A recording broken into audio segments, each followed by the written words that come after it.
Tall Tony by Lucy Floyd. Tony was very tall. In fact, he was the tallest person in his class. He was even taller than the teacher, Miss Bell. Tony didn't mind being tall. He liked being able to reach things nobody else could reach. Tony was always reaching up high for something. Tony, I need that book on the top shelf. Will you please get it for me? Alex asked. Tony got the book. Tony, it's hot in here. Will you please open that window? May asked. Tony opened the window. Tony, I want this elephant picture at the top of the board. Will you please tack it up for me? Miss Bell asked. Tony tacked up the picture. Tony, I forgot to write Canada at the top of this map, Anna said. Will you please write it for me? Tony wrote Canada.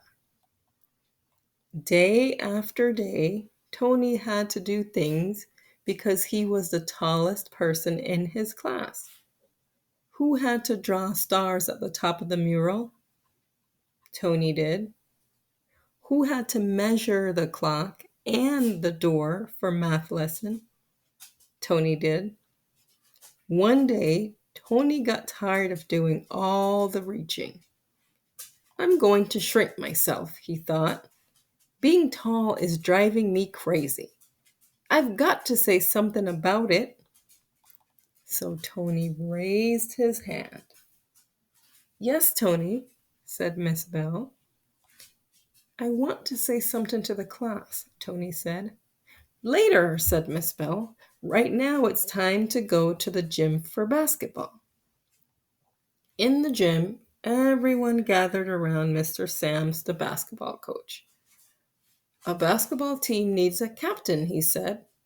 Now, who do you think it should be? The player who knows all about basketball, said Alex. The player who is super fast, said May. The player who is a good leader, said Jim. The player who shoots a lot of baskets, said Anna. Who is that player? Asked Mr. Sams. Me, said Tony, standing very straight to look as tall as he could. How about me? Yes, everybody yelled. Captain Tony. Now we can start practice, said Mr. Sams. But first, there's one thing I need you to do, Tony.